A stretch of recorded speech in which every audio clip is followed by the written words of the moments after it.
Bernadette Connors.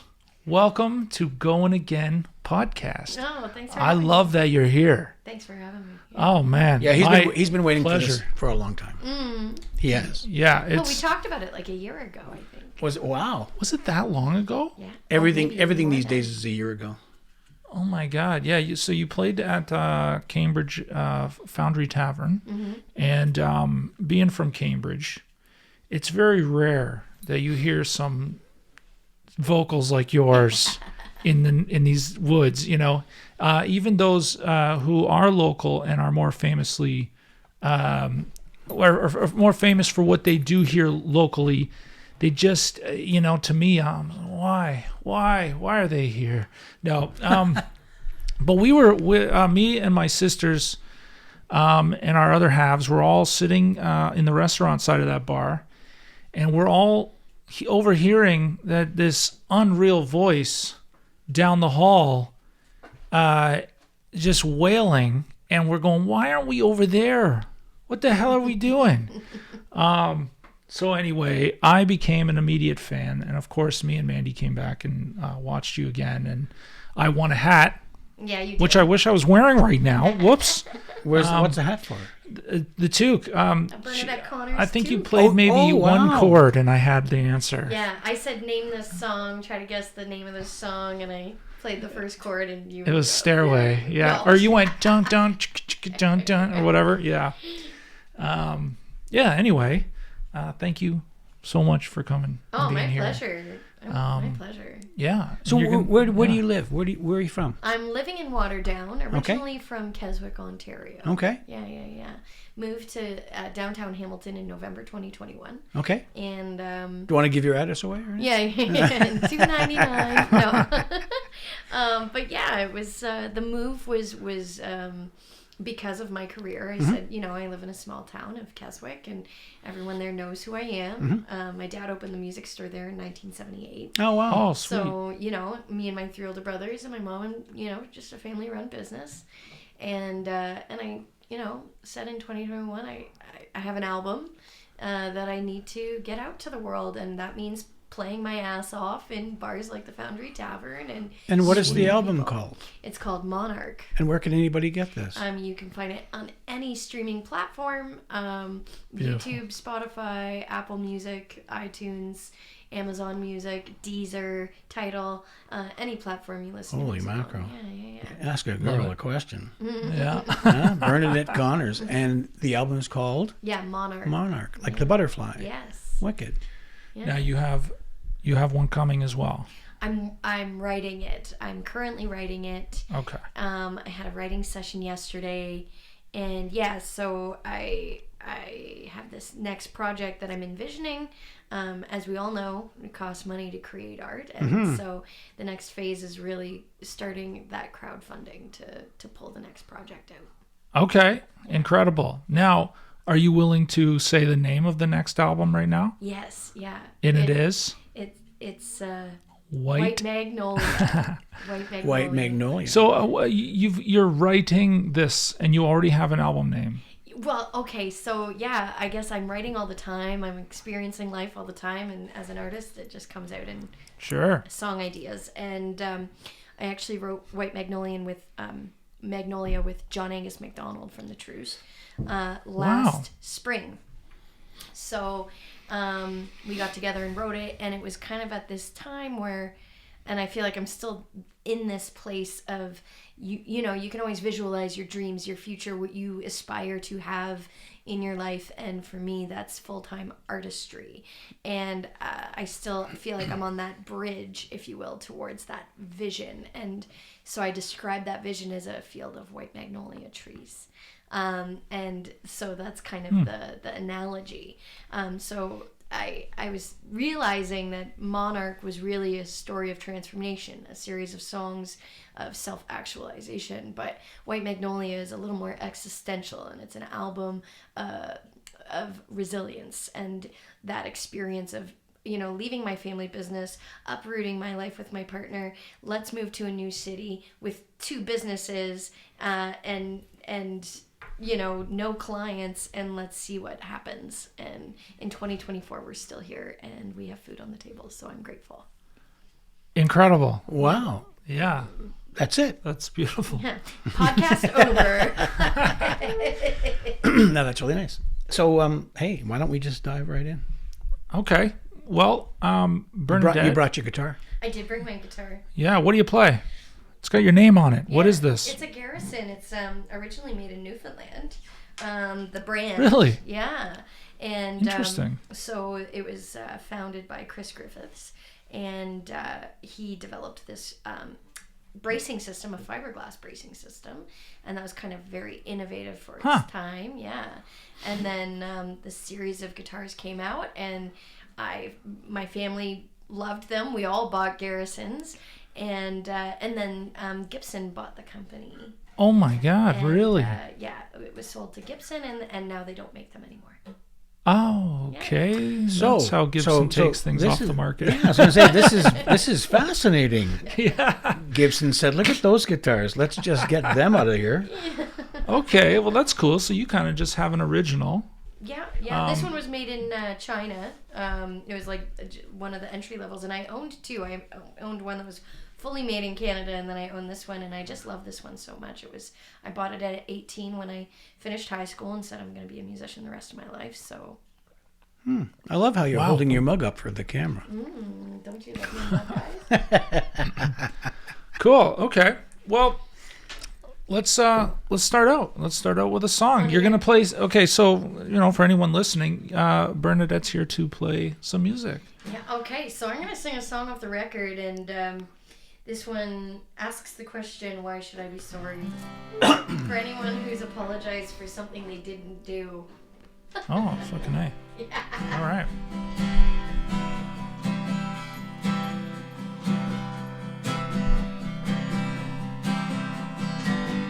I've already done my time. I've been punished for your crimes. I don't know you a damn thing. Was it love? Was it lust? Was it anything?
beautiful. That's awesome. That should be every married man's anthem.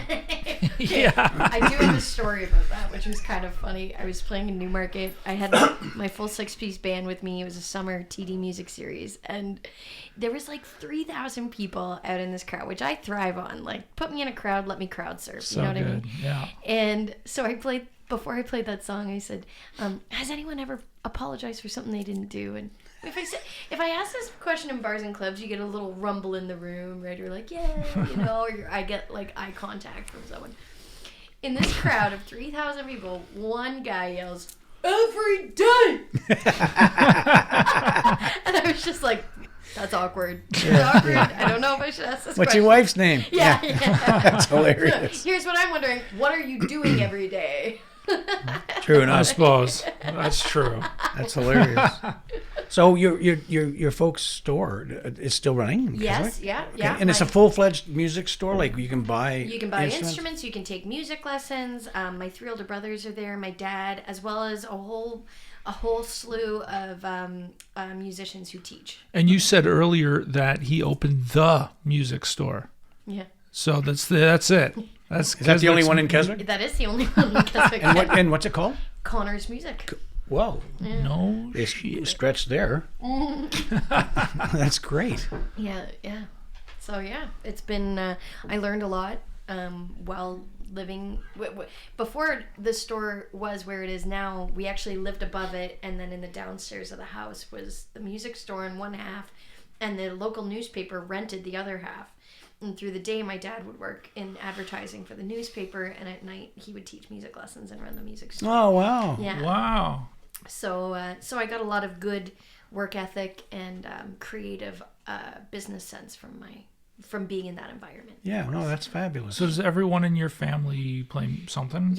Yeah. Drums, banjo, guitar, bass. And does my that mom. start with your dad, or did it start before that even? It's my mom and dad. Yeah, My mom okay. and dad fell in love playing music at church as teenagers. Yeah. Wow, really? Yeah. Aw. Yeah. Okay. In Keswick? No, they were in Sharon, and then they moved up to Keswick. Just a second. There's a place in Ontario named Sharon? Yes. Interesting. Yeah. Wow. Things you learn. 15 Yeah. minutes from Keswick. Interesting.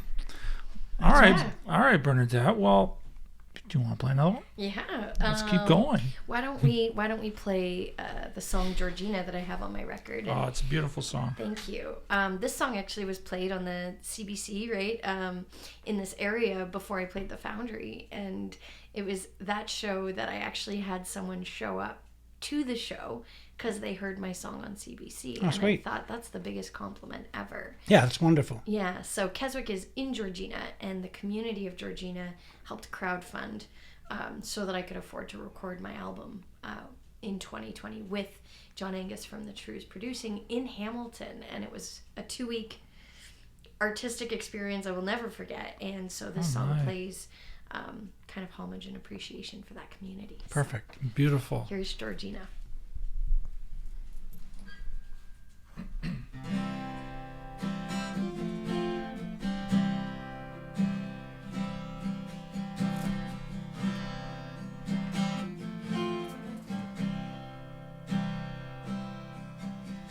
I'm a sister, I'm a daughter,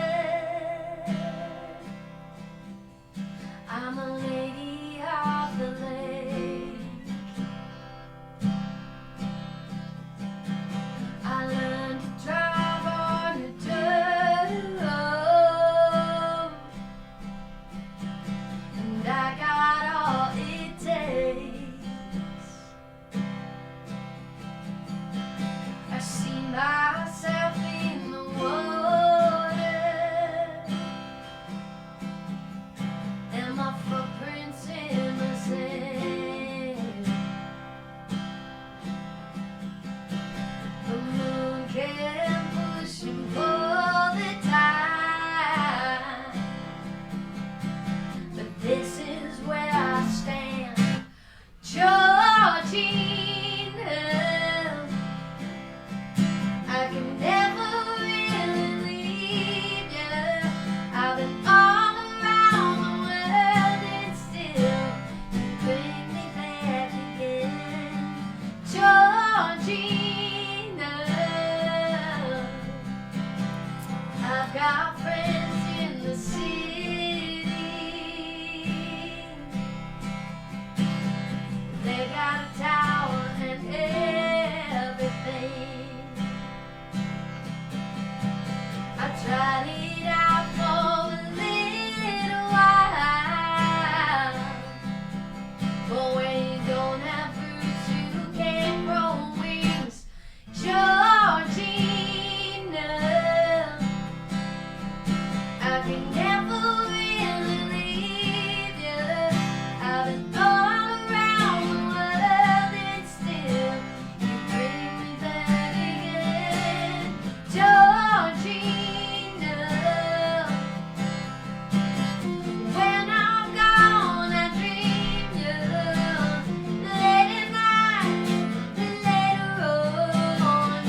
Good God. That's awesome. that's what an homage to your home. That's beautiful. Thank you. What genre do you consider yourself? Oh God. Yeah. This is always like a good question. So Brandi Carlile said she considers herself rock, because you can do whatever the fuck you want. So okay. I like to consider myself a rock artist, because, these songs that I've played so far are more like acoustic, kind of put into maybe the folk country category. Sure. But when you see a show, I'm not a folk country artist. Yeah. Okay. Interesting. Yeah, especially when you stick. Because that's a bit of a country song. Yeah, for sure. Sure, but ask country radio to play it. I dare you. Really? Mm-hmm. Country radio, listen up. But why? Why won't they? I mean, it's about a small town girl, et cetera, et cetera. I know. I mean, maybe I'm not persistent enough, but I don't think that's the case.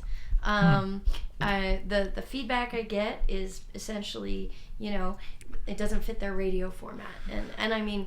Well, they're stupid. Yeah. No, I'm going to be diplomatic and say, who knows what they really mean? But thank you for saying they're stupid, Andrew. That's awesome. Yeah. No, it's interesting. I mean, I sort of the same in the same regards. I never had what I considered a genre. Mm-hmm. And when you're playing acoustic music, I mean, it could be fucking anything under the sun to some degree. Yeah. And of course, like bands I was always a fan of when I was really young, that kind of inspired my writing in my teens, was like Guns N' Roses. Yeah. Like literally that's kind of where I began. But then it turned into Ben Harper, and I kind of went down the more folky sort of rock road. But you sound like you would move to Nashville and just blow up over there. I mean, that's what people think, for sure. It's funny. You're like, should you move to Nashville? I have a song about that, Andrew. I hope we hear that. Wow. I mean, that's always the question for a songwriter, especially maybe a songwriter of my caliber.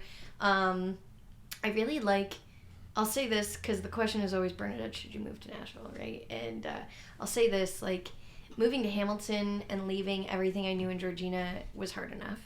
And I'm thankful that we have healthcare the way we do in Canada, and I'm thankful that we have, that my family's only 2 hours away. Mm-hmm.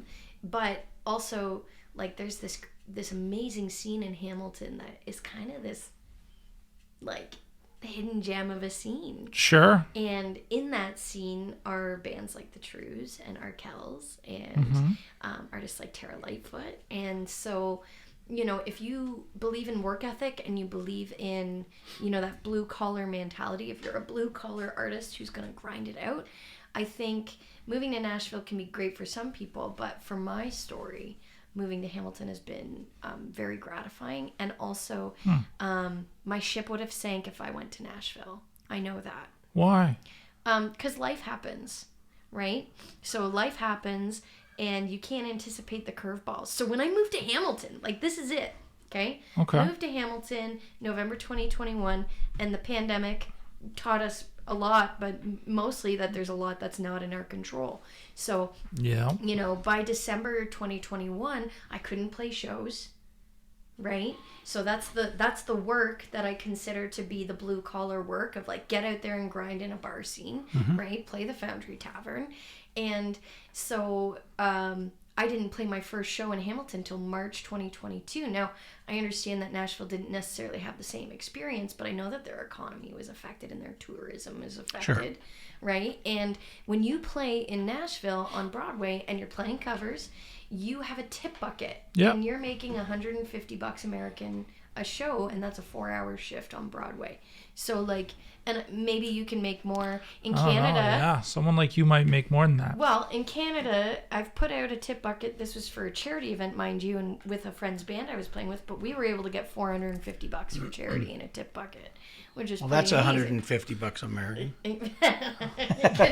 Fair. So, but yeah, so when I think about the adversity my partner and I faced in, like, you know, because there's more to pursuing talent than just giving up everything and moving to where you think the opportunities lie. And I say that because by June of 2022, my car died, right? And that's how I'm going to get to shows. My subframe was cracked and I couldn't fix it. It was unfixable. And in the same month, I had, and I blame myself for this in some way, but I had $4,000 worth of gear stolen from me. Oh my God. So do you want it back? Yeah. It was you. Well, and the crazy part was, like, I got down to my car and I saw that it was broken into, and I know.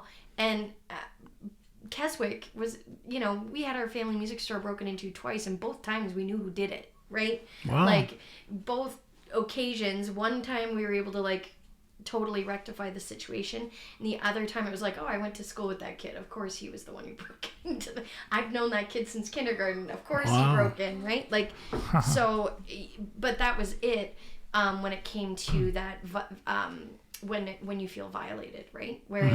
Whereas downtown Hamilton, I got down to my car, and the wild part was, for some reason I started looking around for my gear, and I looked over and I saw a woman with a grocery cart and one of the cases that said Connors Music on it, which was my microphone case. And I thought, oh, I'm just going to go ask her. Wow. And I said, excuse me, miss,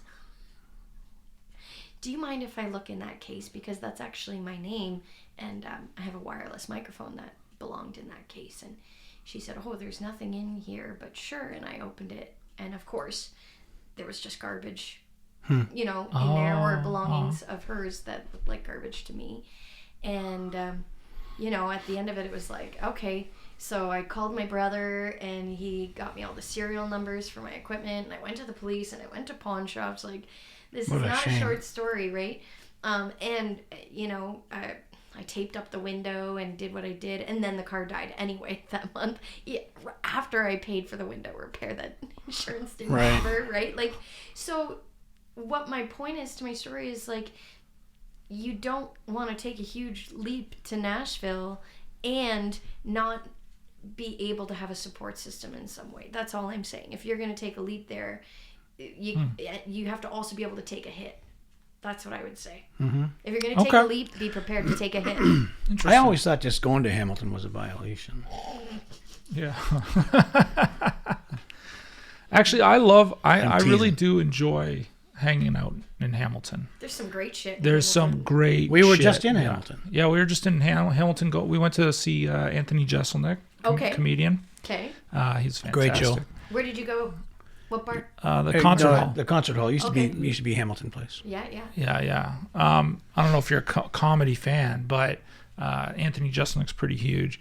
And he played a whatever sold out show. But before that, we went to a little Italian spot. I don't even remember what it was called. It was all right. Yeah. We on our walk there, we walked past about a million other places I probably would have rather gone. But that's okay. We had reservations. Yeah. Yeah, no, I'm with you. I'm with you on that. I've been down to Nashville. I've played in Nashville.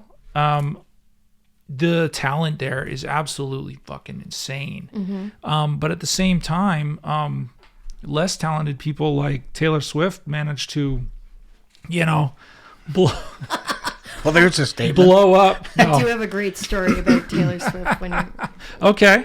Well, I was teaching this 6-year-old girl. Yeah, go. Let's go. I was teaching this little 6-year-old girl the other day. And I said to her, what's your favorite music to sing? And she goes, well, my old teacher was teaching me Taylor Swift. And I said, oh, what Taylor Swift song would you like to sing? And she goes, no, I'm sick of it. That's awesome. I went, tell me how you really feel. That's great. I mean, Nashville's 12 hours. It's a drive. So who cares? It's a half your day, and you can go down and visit anytime you want. Well, that's the beautiful part. And like I've played there 3 times. I've acquired the name Bernadette while in Nashville. Shout out to Dan Niehoff for that one. And like my first trip, I acquired that nickname. And the second trip, I was playing a Writers Round show, and someone else who heard that nickname come to life on my first trip was at that show and yelled it. And I was like, are you kidding me? And I've had lots of people tell me if I went to Nashville for 7 months, I would blow up. And here's the thing. If I was an only career first person and I didn't want to see my 14 nieces and nephews. Right. Then you would. Okay. No, I appreciate that. Yeah, me too. I'm of the school, if you can't make your dreams come true in your own backyard, they just may not be worth it. Mm-hmm. That is the truth. Yeah. I feel that. Yeah. Yeah. Yeah. And nowadays with streaming and internet and 100%. Opportunities like this podcast, 100%, right? To 100%. spread the word of 7 my people music. will see this. True. Yeah. Yeah. Okay. 7 people who are all going to donate to my next album through my tip link. Most of them are music executives. So. Is that a sarcasm? A little bit. Yeah.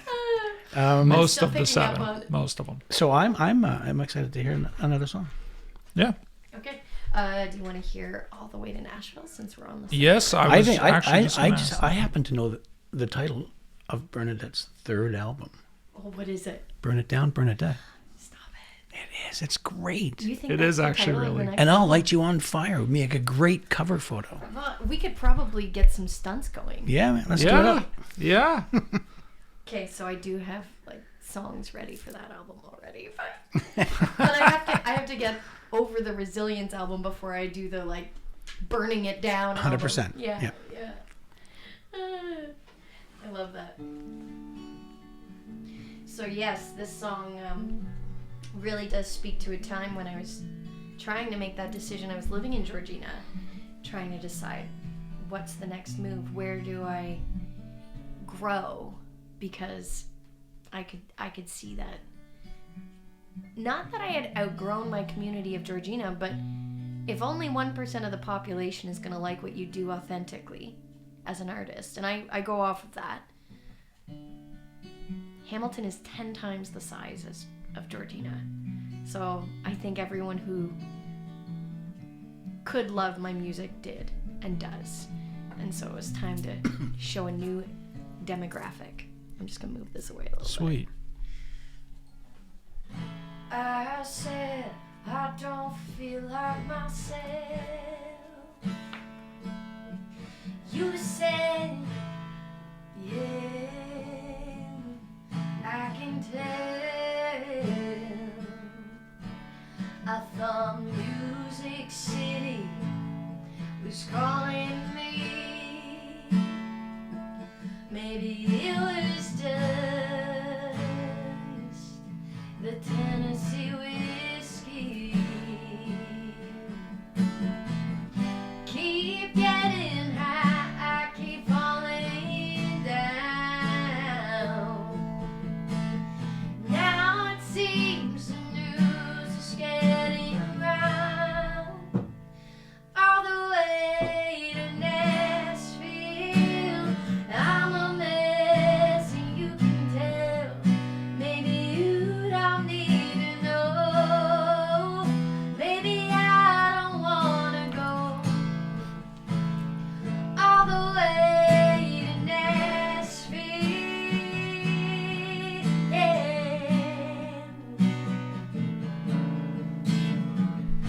I said, don't get me wrong. I've been trying to make it out of this town for so long. All I seem to do is waste my time searching for a message in a bottle of wine.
don't need to know.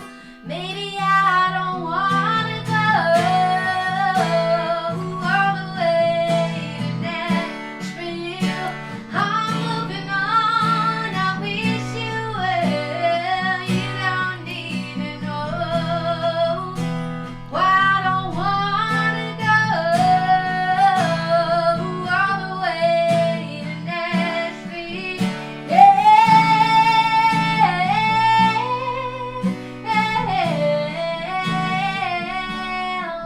I don't want to go.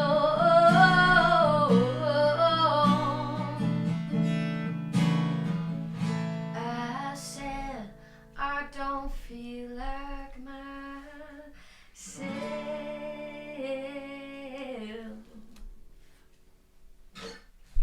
Wow, sweet. Wicked.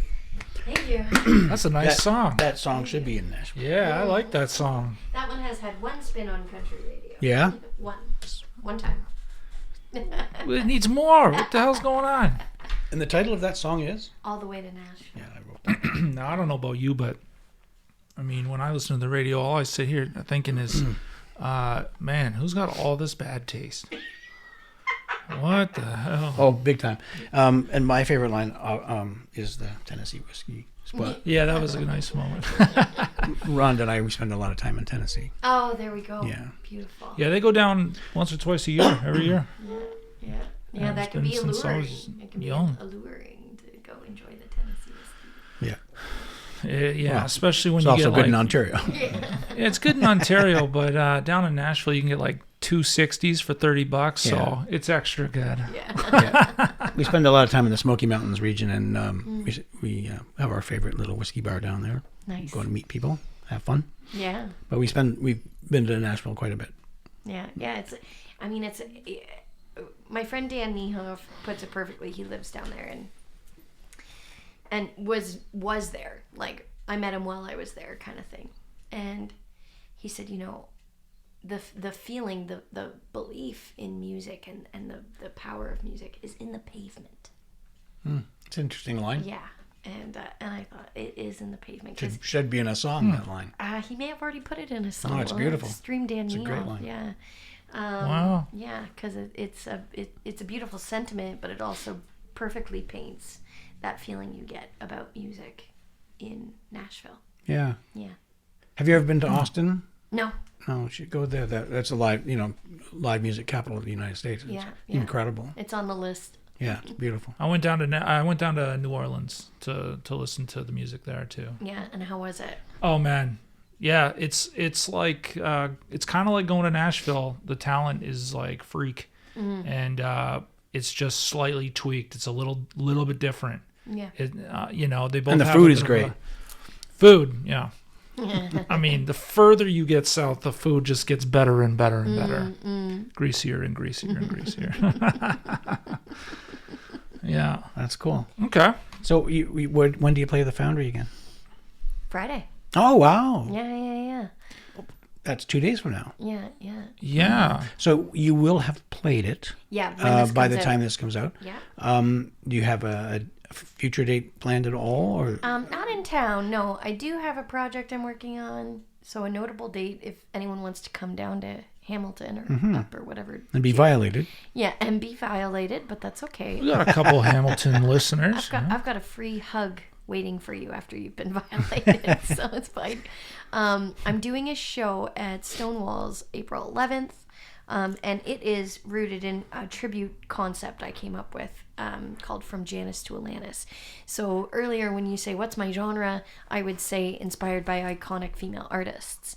And the interesting thing is, if you name Carole King, Joni Mitchell, Carly Simon, Dolly Parton, like Dolly Parton was inducted into invited to be inducted into the Rock and Roll Hall of Fame, and she's like, I'm not a rock and roll artist. And then she puts out a rock and roll album, and I'm like, Dolly, you can do whatever you want, right? But Stevie Nicks, like these female singers, Amanda Marshall, right? You wouldn't necessarily go, she's a rock artist, but you watch her live, she's a rockin' artist. And her sentiment at her show I saw in Hamilton last June was music is business, stage is soul. And I'm going to be honest and sensitive for a second here and say I bawled my eyes out the whole show. And my oldest brother would say when you do that, it's because you see yourself in that show. And seeing Amanda Marshall, Serena Ryder has done that for me, right? So what is a genre when you have artists who kick ass like that? Alanis you're absolutely correct. Right? Like, why pigeonhole? So this cover show is designed to raise money for the homeless crisis in Hamilton. Of course, inspired by my experience of my car getting broken into. It's kind of a selfish charity to choose because I just want to feel safer. But it's the idea is that if we sell out Stonewalls, immediately baseline we raise $1,800 for unhomed charities. That's awesome. So if for anybody listening or watching, April 11th. Stonewalls in Hamilton on April 11th. And Stonewalls is a pub? Yeah, it's a live music venue. Some really great acts play there. So I'm thankful that they are willing to partner with me on this idea. That's great. Yeah. Man, Serena Ryder. I wasn't necessarily a fan, and that's for a complete lack of knowing any of her music until I saw her. I forget where I saw her live, but she played before Jim Cuddy went up, and oh my God, man, she blew the whole place. When I saw her live, she came up to Georgina and played our local theater. It's a 300 soft seat theater. And it didn't sell out because people in town thought it was a tribute show. Aw, what a shame. Right? So people, like, everyone in Keswick is like, why would Serena Ryder come here? Right? Oh, like, wow. Right? And then it was in fact her. And my brothers and I were at the music store going, no, you gotta get tickets. It's not a tribute to Serena Ryder. It's Serena Ryder. What a weird thing. Yeah. Yeah. And it was an amazing show. Yeah, absolutely. Interesting. Yeah. Cool. Okay, well, let's hear another one. Let's keep going. Yeah. Ooh, now I'm like, it's not Slim Pickings by any. Oh, okay. I'm like, which song next? Yeah, whatever. Yeah, we don't want to take advantage. I mean, all your B-side stuff. We actually do. We want to take advantage. My entire album is a B-side. My life is a B-side. That's a good song name. Write it down. My life is a B-side. My life is a B-side. That could totally be a lyric for sure. And so this song was started during the pandemic on a Zoom call with John Angus. And I almost describe it as cute. It was very cute of us to be 9 weeks into the pandemic writing a song about persevering the pandemic.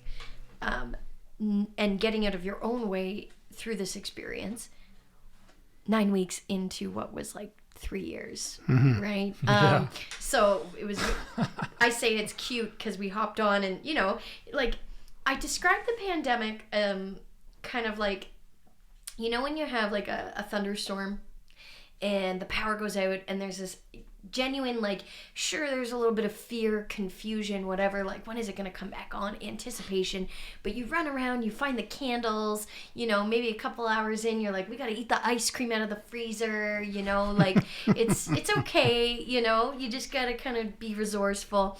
Maybe a couple days into that, you're cooking the meat on the barbecue, maybe the neighbors are getting together, you're getting through this together, right? But the second year of the pandemic is, I think, when stuff started to go, like, that would be like if we had a power outage for 3 months, right? And you had this thunderstorm and it's power outage for 3 months and you're like, okay, so when is the power going to come back on? Like, our resources are lacking. Now our housing isn't functioning properly. Our systems don't work, right? And then, you know, then we hit 2023 where people started to kind of revolt a little bit, right? And so when I think about it that way, you know, that's like a year of having no power and not knowing when it's going to get turned back on. And many industries were affected by this, including the music industry. And I would say, and this might be too optimistic, but 9 weeks in we wrote this song, so in 2024 I feel like the power's back on. Sweet. So this song is track number 10 off the album. It's called Make It Through. I'll move this away so I don't blow you guys away with this one. It's gonna be a little loud. Here we go.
Looking back at you, saying all the things you say. These are hard times, it's true, but there's one thing you can do, yeah. Get out of your own way and make it through, yeah. And make it through, yeah. I fall for anything, and when you land, yeah, it gets you back up without a leg to stand. Please remember that we used to know the earth was flat. Careful with the things you don't understand, yeah. Sometimes singing to the choir, sometimes you fight and fight with fire.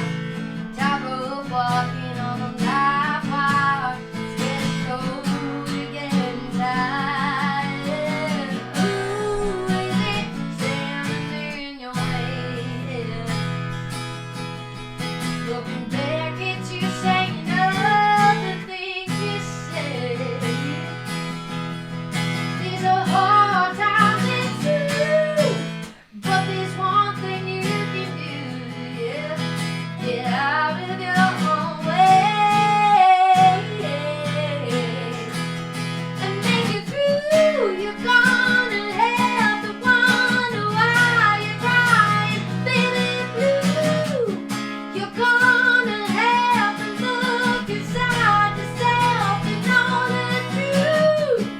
You've got a lot to learn, so open up a book or two.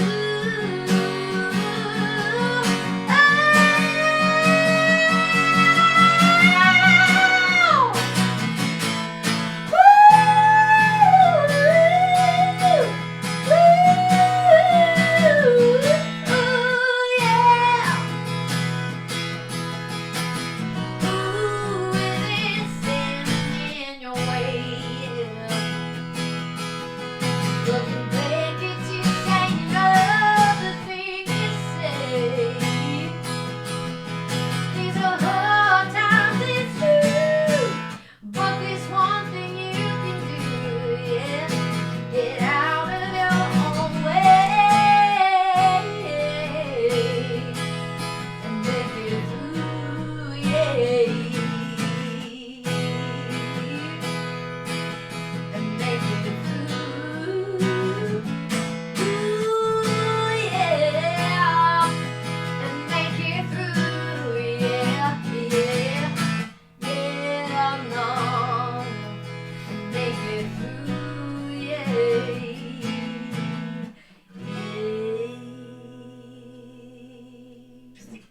Sweet. I was going to join in, but yeah, that's great. That's awesome. Thank you, yeah. That brought a question to my mind. Cool. You don't think the Earth's flat? No, I'm just kidding. Just a second. It's the same damn question I come up with. Are you serious? Yeah, man. That's hilarious. That's hilarious. Like, come on. Yeah, isn't it flat? Yeah. And I should mention that I had two other lyricists come in and work on these songs, and it's Colin McDonald, who's John Angus's brother, the lead singer of the Trues, and their friend Chris Kirby.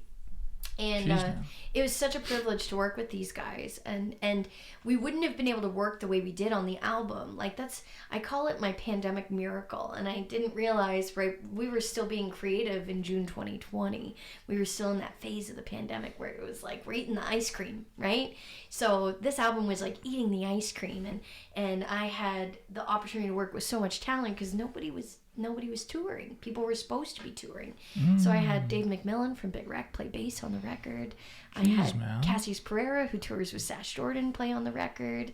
An incredible horn section come in. She's amazing. Yeah. As well as these co-writers working and writing. And I actually, like, this is kind of funny because, like, you have to picture, we don't know what we're doing with social distancing in June 2020. And Brett from the Glorious Sons, like, stopped by to say hi to Jay while we were working. And so I'm, like, sitting on the couch 6 feet from everyone, and then Brett's sitting here, and then John Angus is sitting there, and Dave McMillan is sitting there, and I'm sitting here going, like, pretend like you belong here. And I'm also just like, don't wake up. Yeah. Yeah. Wow. That's so good. I'm a big fan of the Glorious Sons. Yeah. So good. So badass. Yeah. So badass.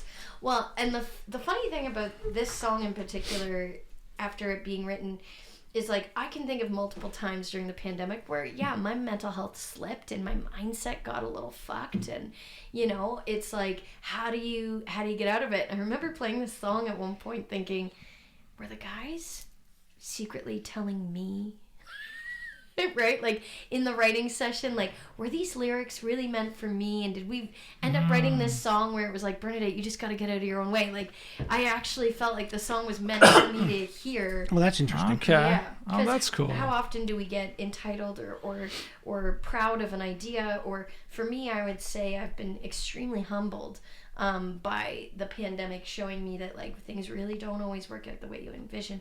And I'm not saying they're not going to work out better, but I'm still on the outer edge of the envisioning side of things, right? The white magnolia, as I okay. Yeah. Interesting. Yeah. Speaking of pandemic, now we're in a bit of a new pandemic, a different one. Oh, shut up. Yeah, you didn't notice? It's all made of tech. Oh, okay. It's AI. Okay. What do you think? Well, yeah. What are your thoughts? Okay. How do you feel? Is it freaking you out? No. Writing music, writing lyrics? No.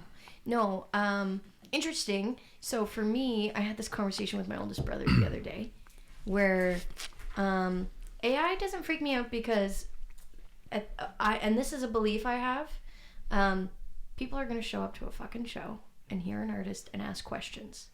And when people ask me questions about my songs or about my music, it has to come from a totally genuine place. So for me, I'm not going to use ChatGPT to write a song necessarily. However, how helpful has it been for me, the artist, to write a business plan so it just cleans up my ideas and organizes it?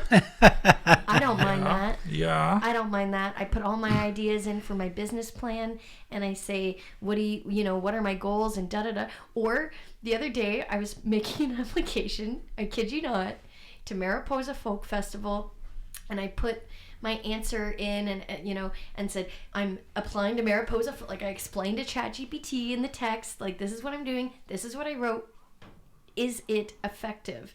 And ChatGPT wrote back, it's a very effective application. Well done, Bernadette. Good luck. Oh, good. That's awesome. So I get words of encouragement from ChatGPT, and I'm okay with it. A friend of mine and I were talking about ChatGPT, I guess, or whatever, and he had not heard of it. Mm-hmm. I just learned about it. Well, he writes reports apparently, at least every day. Oh yeah. And so I showed him. And he had it write his report, and his boss asked him who wrote it, like because you can tell, right? Yeah. Like all of a sudden you're great at it. Yeah. Well, you definitely gotta edit, right? So I use it for my newsletter because for me, spelling, grammar, and structure are just like unless I'm putting it into a song. Then I know song structure. And even then, my co-writers are like trying to trick me into pop structure or whatever. Like I said to one guy, I'm like, listen, you can put me into a structure, but don't tell me I'm in structure. You know what I mean? Like I just love breaking the rules and doing something a little bit different or a little bit unorthodox. What do you mean pop structure? Like there's formulas, right? Sure. There's formulas to a song getting on the radio, and so some people might say the reason my songs aren't on the radio is that they don't fit that format. They're maybe too long. Or boring. I know. I'm like I don't. Okay, so I don't fit the format, right? So yeah, that song is a factory. That's all it is. It comes. It's it's an assembly line. Yeah. So I would say AI is available for writing songs for people who already are using writers to come up with. So writers who write those formula songs might be out of a job, maybe. But even then, I think that at to a point, you can only you can formulate a great song, but is it going to be Bernadette's song? ChatGPT doesn't know me very well. We also spoke to a friend of ours who's a filmmaker, and we mentioned about heart. There is no heart in ChatGPT. I mean, you talked about your soul in the road. I mean, where's the soul in ChatGPT? Yeah. You can say the words, and it's just not going to be right. Yeah, I mean, the human element works best when it thinks and sits there and ponders and wonders and sleeps at night, wakes up in the morning, has a new idea, sits on it, rewrites it. And as soon as you write a script or a song or something with something that isn't motivated by your thinking, then even rewriting something like that to try to write it for you, you gotta have, it needs time. Everything needs a little bit of time to bake, and that is a thing that lose with AI. That's a thing that we're both writers. Your story is complete by the time you sit down to type it. But the story bakes inside your heart, and then eventually your story, and then you just type it out. Now, things may change, of course, blah, blah, blah. Same with the song. Yeah. It has to bake. It has to be you. It has to come from your soul. And no computer can do that. I wholly agree. And especially live performance, right, is one of these things that you can't AI. Right. You can't AI Bernadette Connors sitting on stage with her guitar telling her story. I can get good at telling someone else's story.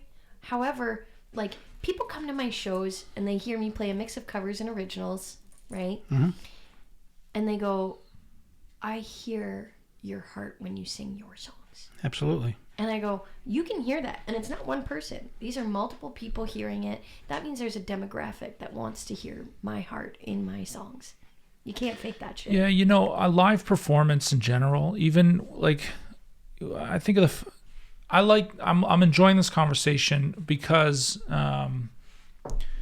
it's because it's no, this particular moment, because when we spoke to Grant, talking about film industry, it's already created and built in sort of the tech world. But if you're on stage doing theater, that is a different ballgame, and you can't AI that. Right. Live performance is a different thing. Yeah, it's different in the same way every night. You know what I mean? Yeah, and that organic thing. I mean, the reason you're sitting here is because we didn't want to just go straight to your album. Oh, no, we have our album. Yeah. Why bring her here? Yeah, well, to go back to Amanda Marshall's statement, music is business, but records is business, stage is soul. Right. Right? Yeah. I'm in the business of trying to manufacture my next record, which is an embodiment of my heart and experience. Sure. Totally. Right? That's the other side of it, is sure, it's business and I gotta figure that shit out, but in the same breath, it's an experience that no one can speak to. I had someone call me the other day and they said, I can tell from your social media that you embody resilience. And that's what kind of hit me when I was writing yesterday with a guy, one of my buddies, Dan Hosh, and we were writing these. We ended up with 2 songs at the end of the day. One titled Weightless, and it speaks to the weight of pursuing your goals and that, and wanting to feel weightless and it not being there. And then the other one called Breakthrough. And I'm like, these songs are speaking to directly where I am right now. I want the breakthrough. I want to feel weightless. And you can hear, I laid down just what's called a scratch vocal, which is just something that then he can demo, and then we can put in the business file of what I send to managers and labels to try to get them to back my record, or just send to investors to try to get them to back my record, right? So we're creating this demo, and I lay down this scratch vocal, and it was a release of that weight, right? I felt weightless singing that song, and there's these notes I've never hit before in that way. And afterwards, it was like one take, and he was like, well, we're done with that song. And I was like, and I was like, because I felt it, and I said to him, like, we can hear the desperation in these songs. Yeah. And that desperation is where I'm at, and that's okay, right? That's okay. And I think when we manufacture stuff, we also manufacture a world where we don't feel that shit, right? We don't feel desperation. Oh, you're a little uncomfortable? Let's pretend it doesn't exist, right? Or let's create an environment for artists that isn't uncomfortable, which I think breeds a whole different level of problems and superficial, like that superficial lack of ability to say, I had this experience and it was powerful and I'm through the other side of it. And I think that's a story of not just resilience, but redemption and, that resolve that I don't know if with AI or even in some ways in a comfortable environment, one might not ever get to that other side of resolve. I think the greatest songs ever written were written in an incredibly uncomfortable environment. Mm-hmm. It's the struggle, it's the dream and the push and survival, and it comes from a person's heart. Mm-hmm. I keep saying the word heart. I know it's, but that's exactly what it is, and it's the pain of that. Mm. Mm-hmm. And the small wins, like you celebrate that shit. 100%. Like when and you buy a pink Cadillac. I'm not there yet. Yeah, I once heard a story, and I couldn't tell you who the artist was, but that there was a blues artist from back in the day that wrote all these beautiful heartbreakers, and when he got attached to a label and made a lot of money, he sued the label for ruining the songwriting. That sounds right. I've heard. Yeah, this. I've heard. I don't know where I have a hole in the story, but it's kind of just a funny, ironic thing. Because he lost that. He lost the heart when he got all the money. Interesting. So what I'm doing is writing all the songs now for the next 20 years. There you go. Yeah, so you can get real rich. I wrote one not when we moved to Hamilton, but like.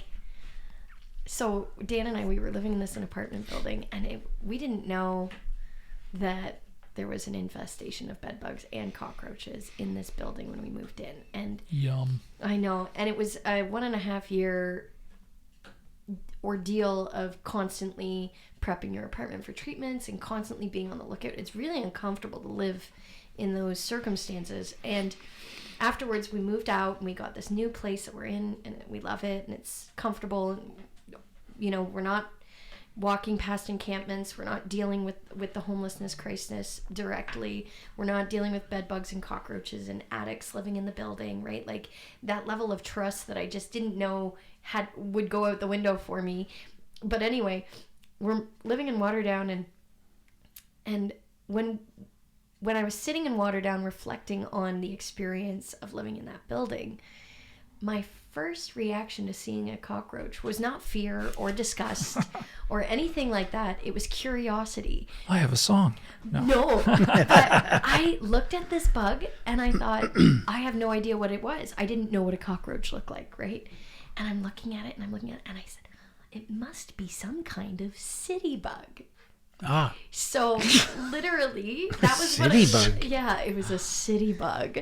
So then, now after having that experience, sitting in my place in Waterdown going, I'm going to write a song called City Bug.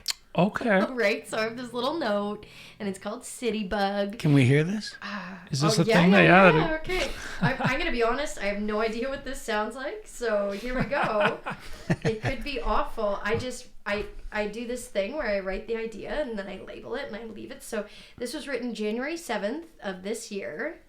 I'll play you a little excerpt of it, and I have no idea what it's going to sound like. Yeah, fuck it. Ladies and gentlemen, City Bug. This will be the clip that we use, though. Yeah. Probably finding my chords. Right? It's dark. It's probably dark.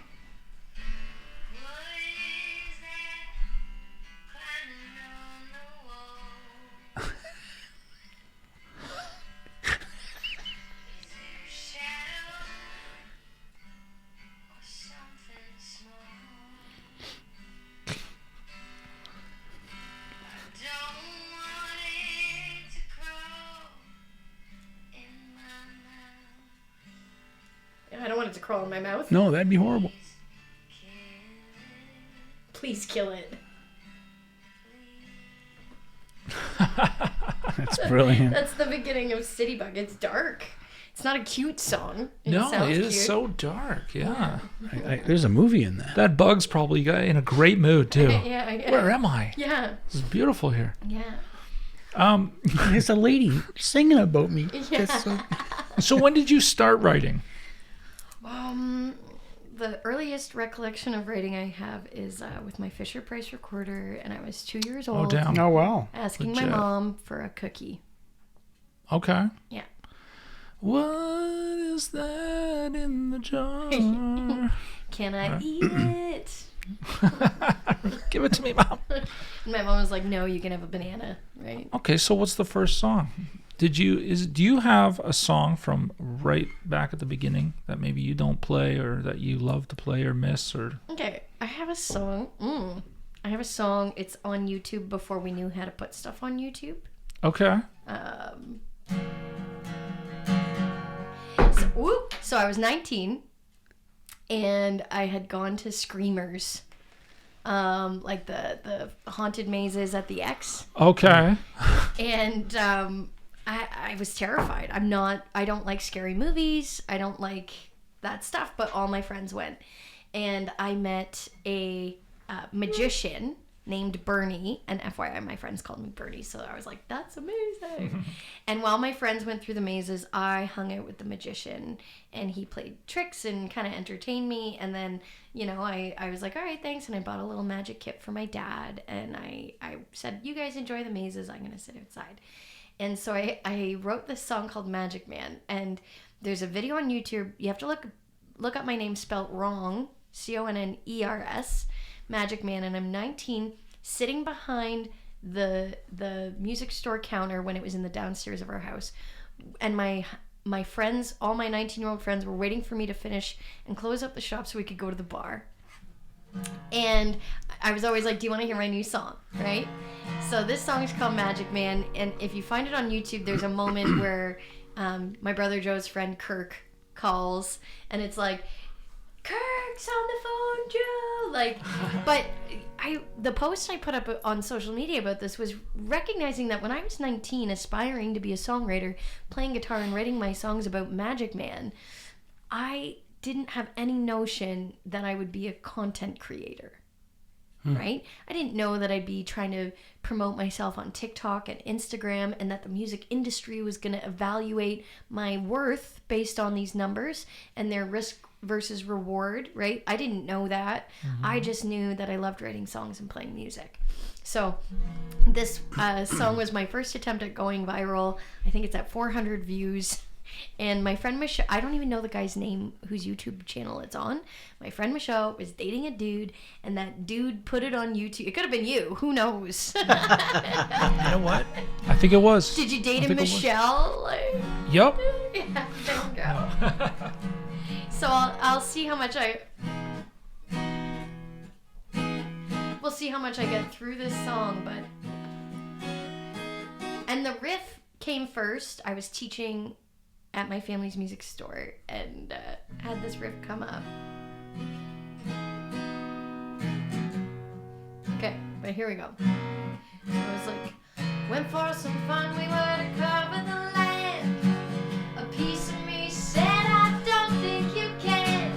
Feeling reserved, I went anyway. Who knew the person I was to me that day was a magic man with magic hands. He pulled a trick out for me and said, can't you see I'm a magic man with magic hands? He made my worries disappear, and then I was free.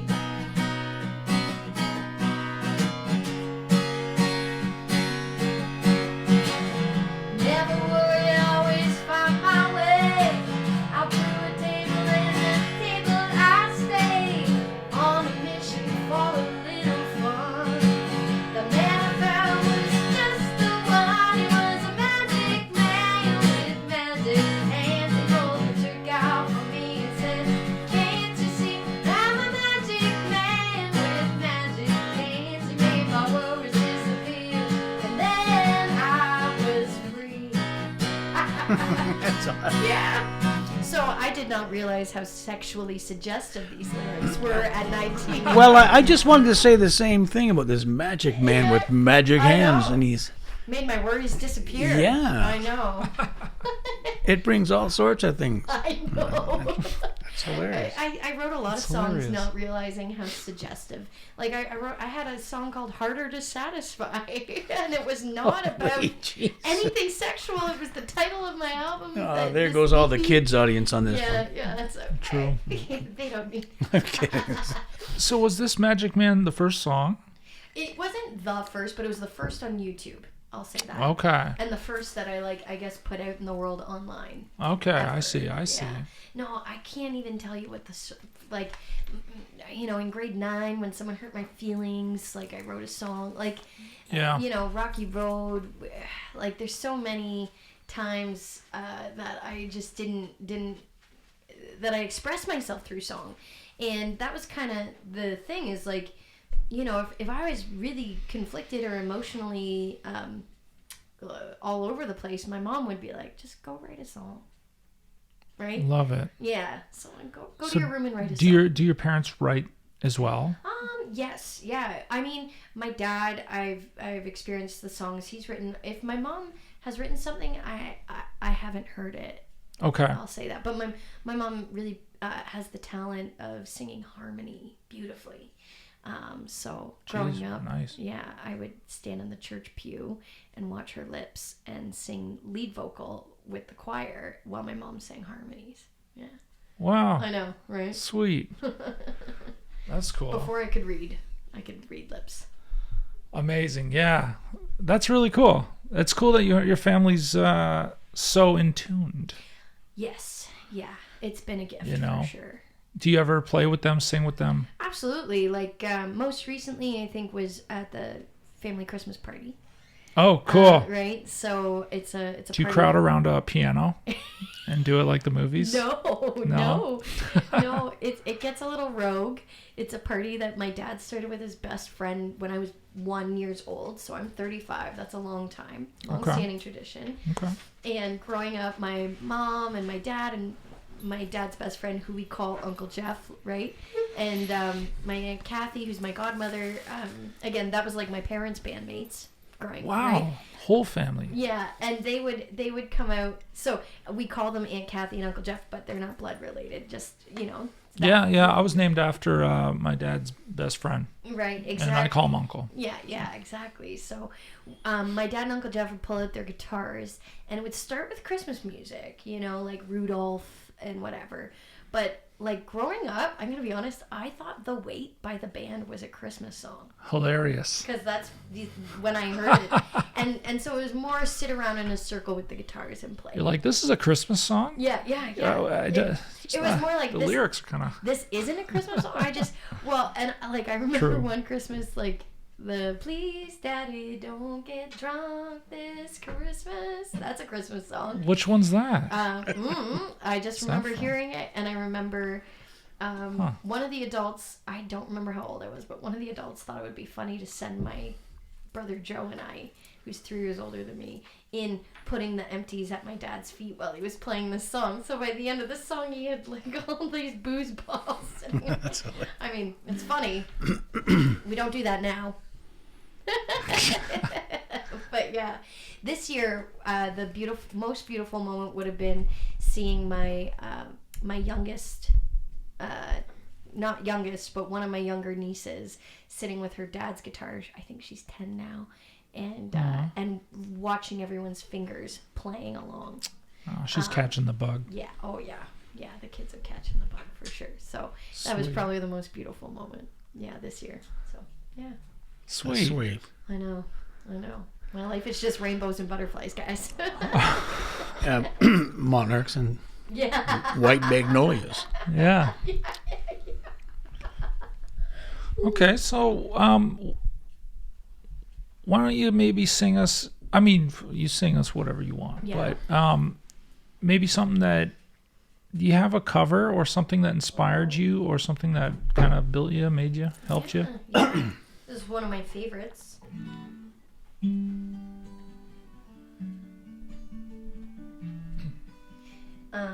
Oh yeah. Ooh. Right. And this one's one of my favorites to play. I don't say that often because it's not fair to the other songs. I guess. That's hilarious. But I do love playing this song, and I feel like as a performer, and someone who connects deeply to music, I get something personally out of singing this song every time I do it. Sweet. Yeah.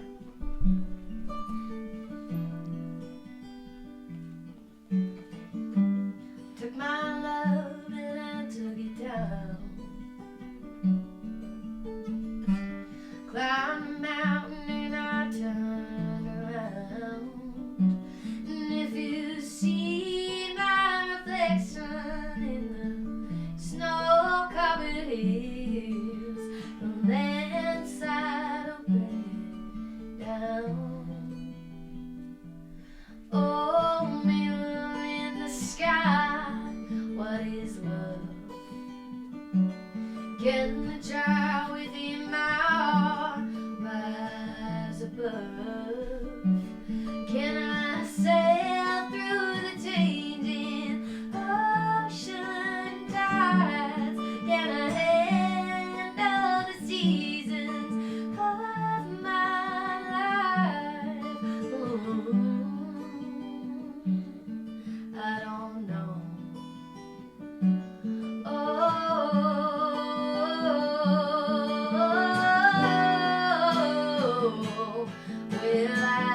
I've been afraid of changing,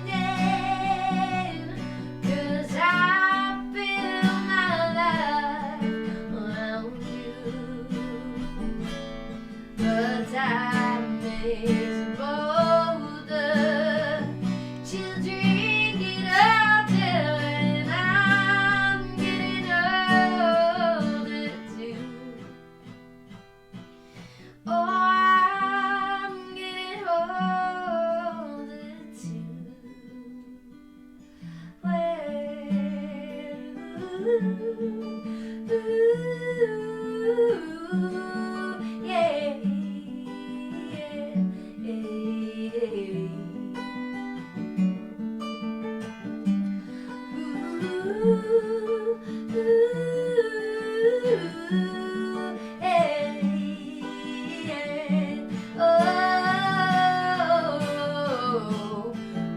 yeah, I've been afraid of changing, 'cause I build my life around you. But time makes you bolder. Children get out there, and I'm getting older too. Oh, I'm getting older too.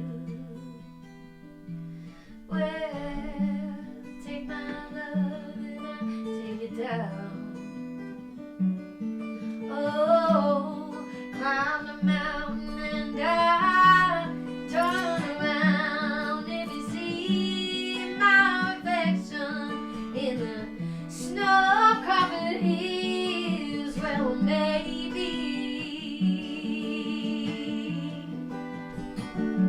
Oh, well, maybe.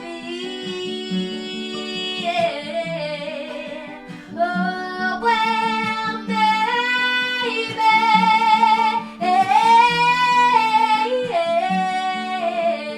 The landside will bring it down.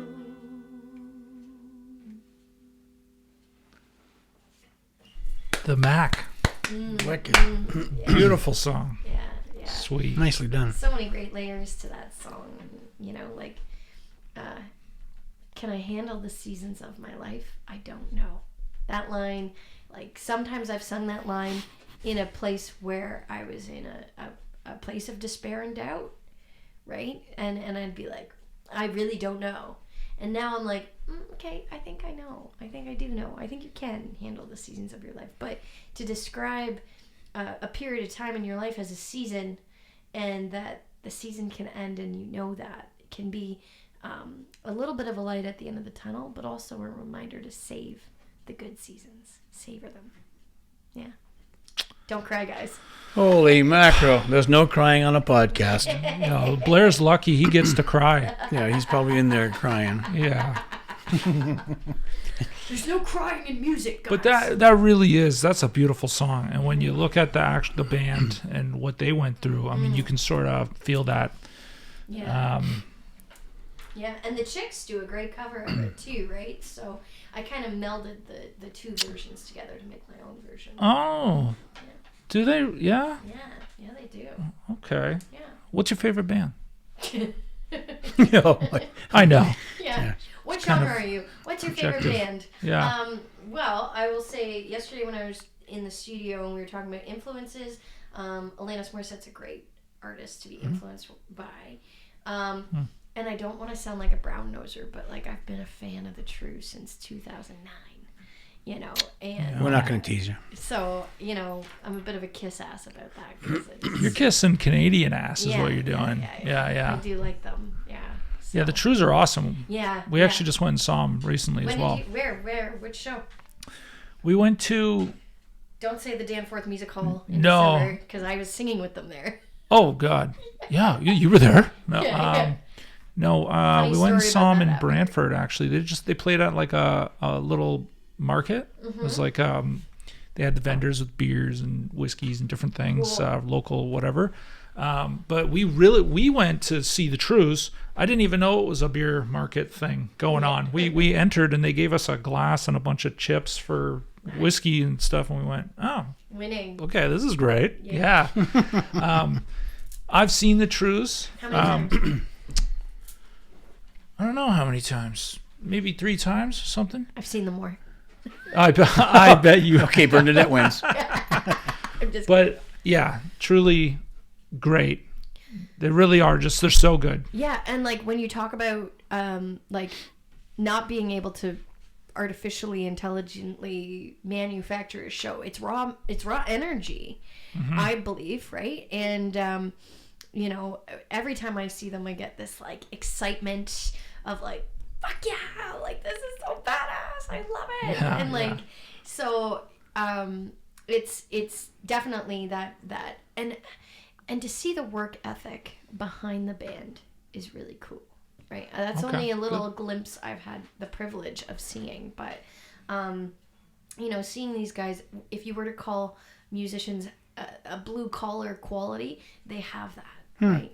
Which I appreciate, because it means that what they have was definitely earned. And I don't mean that to make other people's success sound like if they didn't blood, sweat, and tears it, that it's not valid, because it is. And there is an element of luck that we all pray for. Of course. Right? But it's beautiful to be inspired by people that I've looked up to for so long. Now, do you personally have a band? I do. I have I have a good group of musicians. I go out as a 6-piece. So 2 great guitar players, great drummer, great bass player, and a keyboard player. And we perform songs off my album. So when you're asked who your favorite band is, can you not just say us? Can I? I could if I was that person. I'll do that. Yeah. My band is actually, funny story. I was playing a Writers Round show, and I had my guitarist Mike Boel with me, who's like this gem in Canada, like so good. And I've always looked up to his playing too. He's older than me, and we'd go to the jam circuit in Newmarket, and I was like 16 going to these jams, and he's about 16 years older than me, so you can imagine I was like, oh my gosh, rock stars, when I was going to the bars with my brothers, right? So fast forward to this Writers Round show I was playing, and I had Mike with me, and they go, who's your influence? I'm like, oh, it changes all the time. I mean, I've been influenced and inspired by Mike for so many years, and he just shit himself. He's just like, what are you doing? Don't say that. So I mean, I'm always inspired by the guys I get to play with, but I'm lucky that the guys I play with have toured with artists like Sass Jordan and Amanda Marshall. Sure. And so there's this element of like, I'm always looking to play up too, which might be the little sister in me. You know, where it's like, I always want to keep up with people. So if they're better than me, then I can push myself and try to get there too. That's the only way to do it. Really. Yeah. Same with golfing. Tell me about your golf game. Tell me about your golf game, Randy. You play up to your competition. That's it. How good are you at golf? I suck, but the guys I play with suck worse. Yeah, they've been playing up to him forever. And they can't get anywhere. Yeah. That's like when girls want like to be the prettiest girl, they just kind of invite the uglier ones to be on like with them. You're like, that's Jesus, rude. just a second. Yep. This is the first I'm hearing this. Yeah. Well, speaking of hole in one, what song has knocked it out of the park every time? Which one is the big? Everyone loves it. God. It's just. I mean, all the way to Nashville. Everyone loves that song. Yeah. Oh, you Everyone already played loves it. that song. I did already play it. You're looking. Okay, what song? Okay, I don't know. We might blow the lid off of this place. That's fine. Blow it off. Okay. I might even take. Yeah, do whatever you gotta do. Okay. I'm just gonna warn you. So this song is track number 2 off my record, and it was the first song my buddy Stu and I wrote together when we Stu Weinberg and I actually had started writing in 2019. So Stu and I wrote Monarch, Cards, a song called Run Wild, that are all on the album. We've written songs that kick ass for the next record too. A song called History, a song called Money. Oh my God, Money's so sick. Wow, we're looking forward. I can't. Those ones have like really cool drum and bass parts that I can't obviously play, but so I just teased you guys with music I can't even play. Sorry, but this song was the first one Stu and I ever wrote together, and it has this moment that I've never gotten a bad response from, right? It's the moment that like I hit this moment in the song and the crowd starts applauding, and I'm not even done. I hit this moment in the song and I do see people's jaws drop, and it's this magical thing about vocal technique that I've worked on for years and years and years, where I can have a little bit of power behind my voice. So I'm gonna try to create a little space behind that power for you guys right now. Copy that. Sweet, let's do it.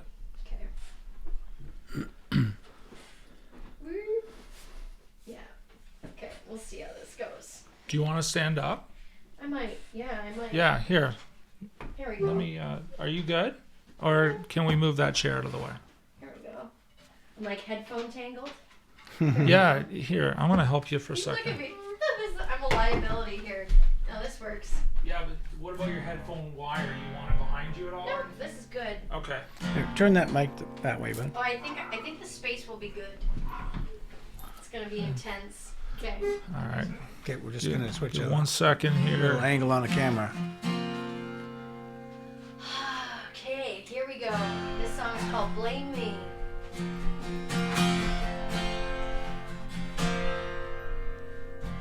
Don't tell me about your problems, I can't fix so many. Don't ask me if you don't wanna hear what I have to say. Underneath your gray skies, there's always someone else to blame. Don't tell me.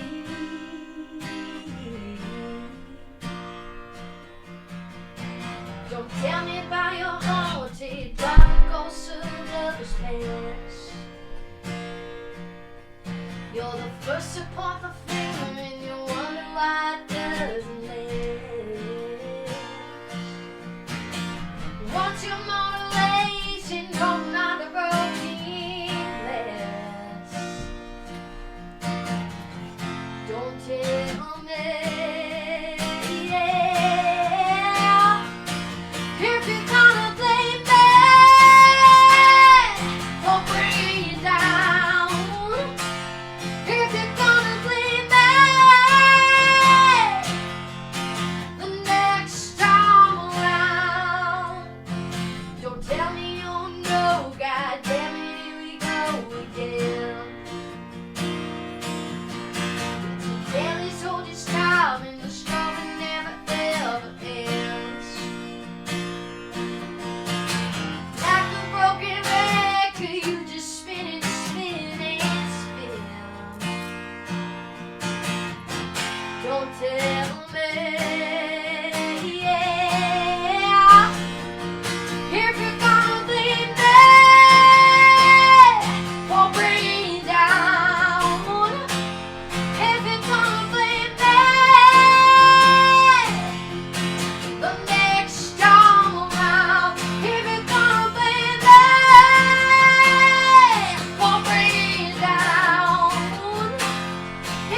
is it ever black and white?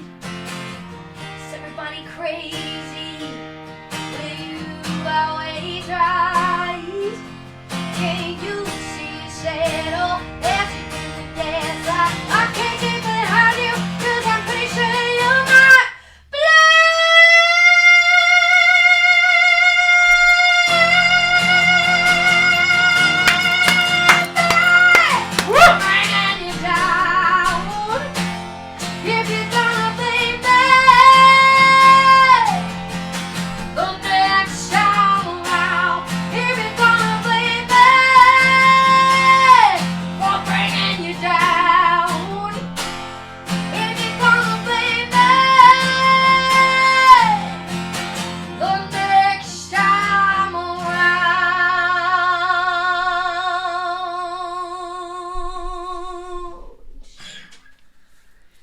God damn.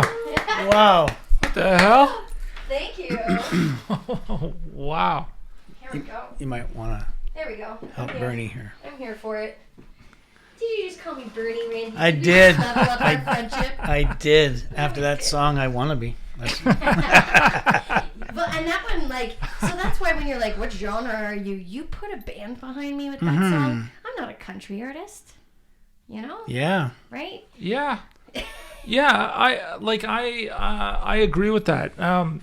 I get the point that I didn't make earlier when I mentioned Guns N' Roses and stuff was that they're so. You go to Aerosmith or anything from the '70s, they were like country, blues, rock, and everywhere in between. Yeah. You know, genre is a pigeonhole. Totally. For sure. Totally. Unfortunately, everything that matters when it comes to trying to buy a house and a car is you know it genre. All the radio stations have genres, and everywhere you go, it's like you have to be a genre. Yeah. Yeah. So I'm never gonna own a house or a car. Probably not. Nope. Not at the same time. Wow. That was great. Thank you. Oh, I recognized that moment.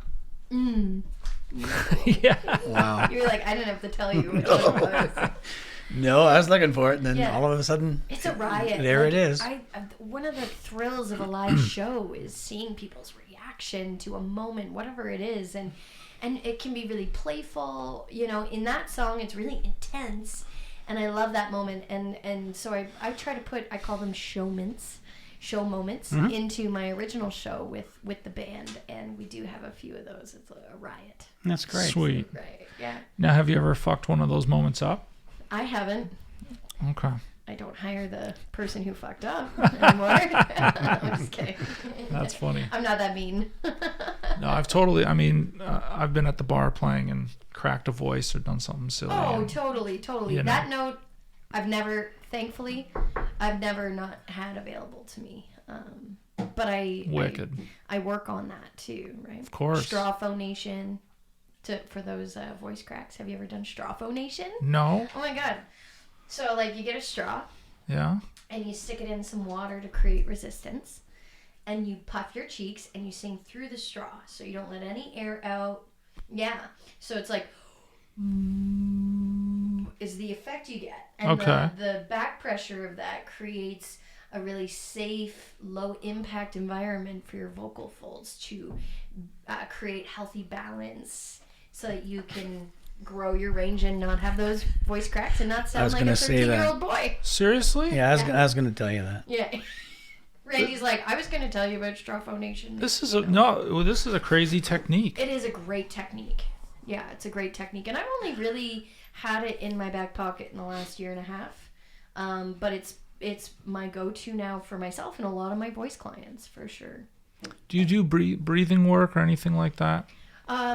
It's definitely good to know how to allow your diaphragm to move down, and then learn what engaging and releasing breath feels like and how to control that breath release. So think about this. It's something like your lungs can exude like 250 watts of pressure as a source of measurement. Your vocal cords at their lowest notes can only handle 2. Just okay. I'm trying to comprehend what what's the hell that even means. Yeah. So you take a deep breath, and you know how like you might, because this is like a common misconception is that you need lots of air to sing, right? So people push a lot of air out. They engage and they push a lot of air out to sing. The actual skill in that is that you actually want to back off the air pressure so that you don't put as much pressure on your vocal cords to vibrate and connect and create a positive sound and chord connection. I know, right? What the fuck are you talking about? I'm a nerd. No. We're getting free singing. Yeah. No, I'm free. No, Wait until you get my bill ready. Cool. And you are a vocal teacher. I do. I coach online and in person out of my home office in Waterdown, and I do workshops. I have a workshop happening in Kitchener in April. I think it's Sunday, April 7th or 9th, whatever the Sunday is of that weekend. Okay. With the Grand River Blues Society. Yeah, they've Sweet. invited me to come do a workshop. Wow. A vocal Beautiful. workshop. Yeah, and it's great for even people who just speak. This straw phonation technique. So if you've ever talked for 2 hours on a podcast with a lovely young woman, then you may want a warm up or cool down technique so that your voice is consistent. Okay. I never thought I didn't have a consistent voice. Oh, your voice is lovely, Randy. I didn't mean to. No, but that's interesting. There's a bit of a science to it. That's more very now cool. than ever. So like the science behind voice coaching has evolved in the last 5 to 10 years. How so? Aside from this, perhaps? Phonation is like a big tool that's kind of trickled down, but like even just the ability to analyze and understand. So like before, when I first took singing lessons years and years and years ago, I've been coaching for 20 years. So it's important that I've now evolved my approach in coaching. Thankfully, I have a great coach. His name's Darcy Dutch. He sings in Prism, actually. So currently when they play. What is... Oh... Yeah. Prism. Oh, literally the band. Oh my God. Yeah. Okay. So, interesting. Yeah. So he kind of brought a lot of this to light, and the beautiful thing is, I book a session with him, I still learn something new. Like that's what I love about it, and it's invigorating. So, just understanding the purpose of what you're doing. So, for example, taking the same technique of phonation, this kind of resistance at the front of your mouth, and going, ooh, but going from top down. Achieves a different result than going from bottom up. So depending on your voice type, you might be told to go do more top-down work than bottom-up work. Everything she says has a sexual connotation. Yeah. That's the truth. Yeah. Top down, wow. bottom up. Inverted. That's very interesting. It is. Yeah. It's cool shit. So, one way that's really evolved my approach in my own singing career is how I warm up and cool down my voice now is using a lot of non-articulate exercises. So using this sound or I use all of those exercises. That one's a very popular one, so you may have already known that, but using all those exercises to warm up and cool down my voice after a show or a session, right? I go versus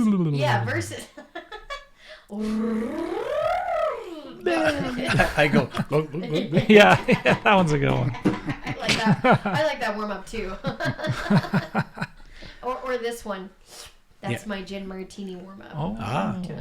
Yeah. Some people like this one.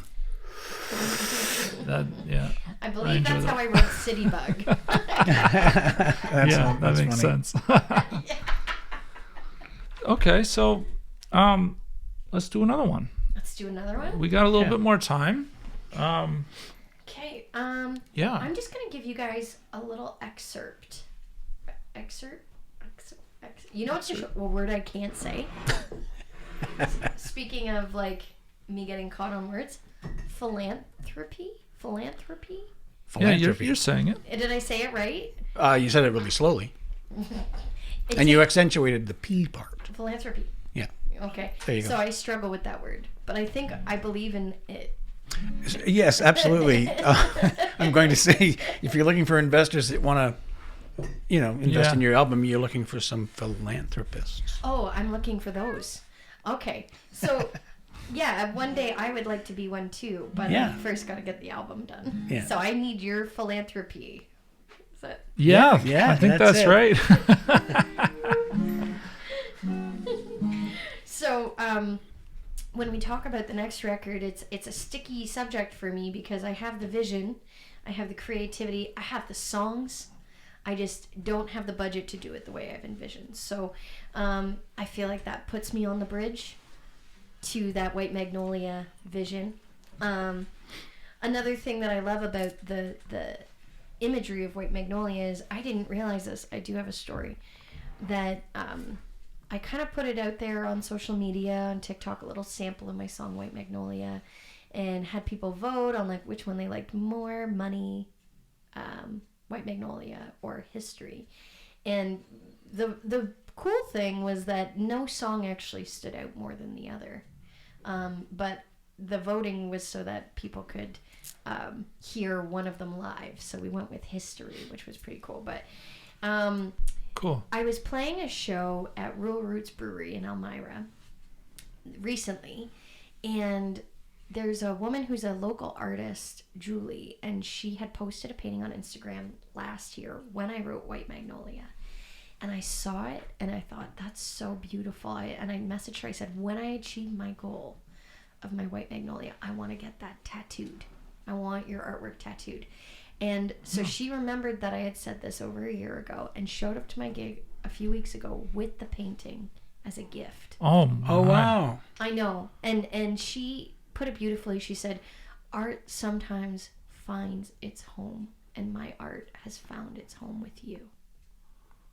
Oh, I know. Stop. Man. I know. Cry. Blair, stop crying, buddy. Cry about it. So I'm actually going to do this one a little slower and a little softer because I think the lyrics are so amazing, and I have to pay credit to writing with John Angus on that one. Because he took the feeling and the ideas and the what I had come to the table with and helped me put it into probably the most poetic way of describing this. And most recently I actually heard a podcast from Mel Robbins talking about the idea of planting your seeds, and that success is coming from the ground, and that once you see that little sprout of life, that's your seeds coming to fruition. And so the lyric is, springing up from the hollowed ground, paradise lost and found, rain down and the seasons bound to blow my mind away. Let the mother be my guide, surrender to the truth inside, try to bridge the great divide and fly. And as you get, I remember when Jay and I finished this song, I was on a song high for like a week. And for me, a song high looks like putting the song on repeat on my headphones and running, or like looking like a maniac, doing something active so that I can get the energy out, because I didn't have, especially at the time we wrote this, didn't have the outlet of a live show to do it all the time. So this is a little excerpt of White Magnolia.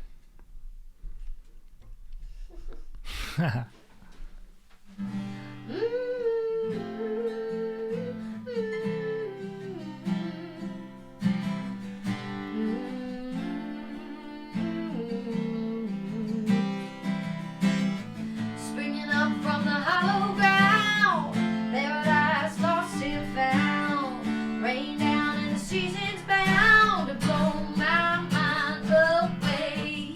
Let the mother be my guide, surrender the truth inside, try to bridge the great divide and fly. Why, Magnolia? Why do you take your time? Why, Magnolia? Why can't I make you mine? Yeah. Okay. So I'm giving you just a little teaser. Okay. No, it's great. That was cutting it off was a little disappointing. Yeah, what the hell? I think the best songs leave you wanting more. Okay, that's the truth. Yeah, that was nice. That's wicked. Yeah, so I mean, lots of material coming down the pipe, but that being the title album, I feel like is so appropriate, and I've seen that for a year. The funny thing is, I say this, but like in this current music industry climate, albums aren't really like a business model. Mm-hmm. You know what I mean? They're not necessarily like an economical way to release your music. A lot of artists release singles. And even, you know, some very good friends of mine that I work with are like, just, you know, focus on like one of the songs. And I'm like, I can't, because it's a whole story. Right. Okay. Right? So there's a theme to your entire album. Resilience, Mm-hmm. right? And I threw a post up on social media literally today talking about how Monarch was a story of transformation, and White Magnolia is my story of resilience. And the interesting thing is, it was pretty cool. I've been able to sit in some rooms with some pretty amazing people, and thanks to JA calling me to sing with the Trues at some charity shows in Hamilton. And I was singing, not this past year, but the year before, some backup vocals for the guys. And Matt Mays was at the show. Sweet. And yeah. And like, you got to picture, like, again, I'm backstage, I don't know anyone. There's one other female performer in the entire show. Women are like, so who are you dating? And I'm like, no one back here. Right? I'm gonna sing something. Oh, okay. Like, it was interesting. That's kind of funny. So funny. So I see Matt Mays sitting there, and I'm like, I gotta ask him, because I know he's like a writer. Like, I gotta ask him about writer's block, because I felt like I had it, right? This was like December 2022. I felt like I had caught writer's block. And I go to him like, what do you do for writer's block? And he said, I don't really believe in writer's block. And I was like, oh, okay. And he said, if you think you have writer's block, I think you just haven't had enough experiences to write about. And I'm thinking, no, I have those. And then I realized it was that I wasn't far enough removed from my experiences to write about them, because I was still in them and still living them, and still the story of my experiences had to come to fruition, and it had to be, Dan and I had to move to our new apartment. We had to be out of that season for me to then go, oh, all of this is pouring out. So a song would come out here and there out of desperation. White Magnolia came out of desperation, but like now things are more in flow. And then what Matt Mays said, because I was like, well, I have too many ideas, and he said, oh, then that's the work, Bernadette. Like, then you have to get to work and like finish it. Right. And for me, discipline is I'm a rebel. So, you know, creative discipline is like, fuck discipline. Like, oh, if it comes, it comes. You know what I mean? That's awesome. But co-writing has been really helpful to get those ideas combed through, for sure. Okay. I was actually going to ask about that. About Co-writing? Yeah, co-writing or writing alone. You know, what's preferred? Depends. Carole King describes songs can either come from her or through her. And so through her being something divine, right? Yeah, Willie Nelson said that he just sits down and listens to the world, and then he writes it down. Right, interesting. And like I was going to say, when it comes to writer's block, I don't believe there's any such thing either. Yeah. They're writers with nothing to say, and as soon as you have something to say, you'll write it down. Yeah, he always said that, and I always thought to myself, every time I had any sort of writer's block, I would just think, well, it's because I'm not in tune.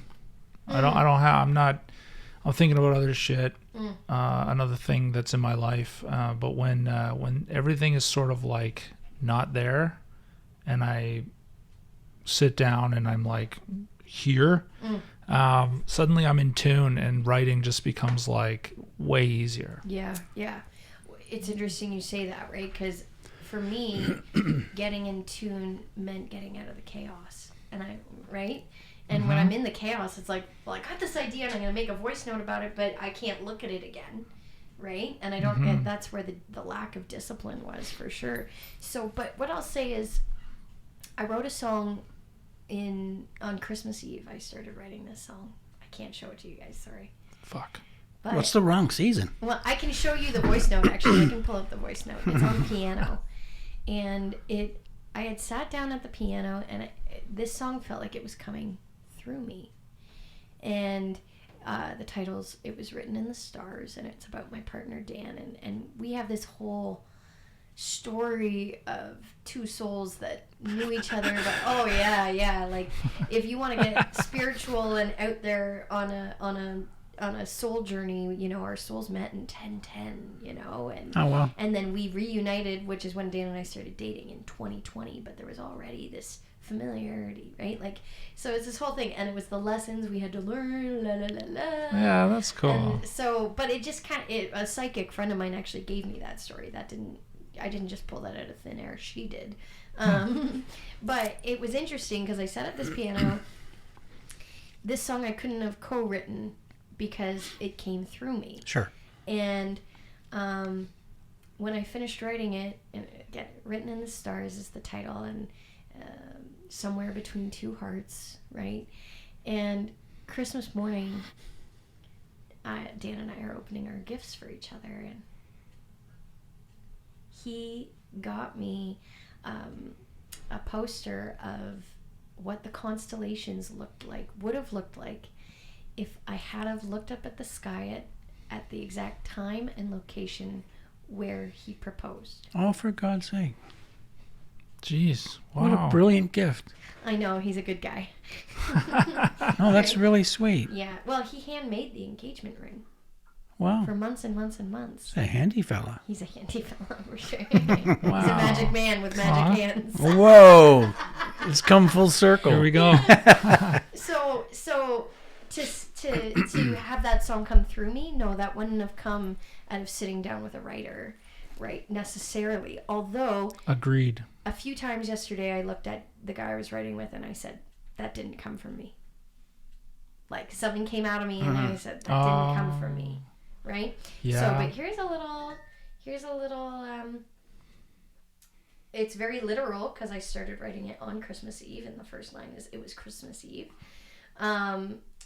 But it kind of talks about it was written,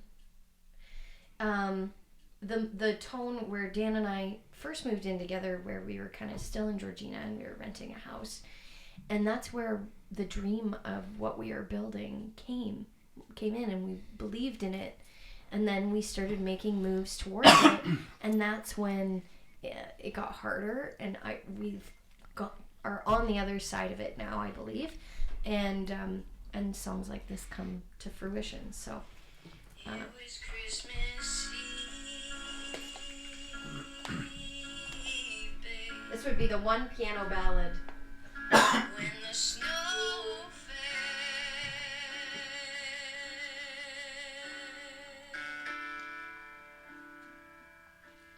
Dreams were made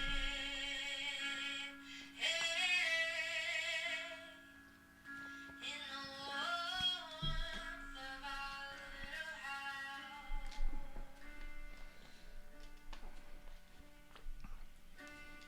Fast forward to years later, here we are.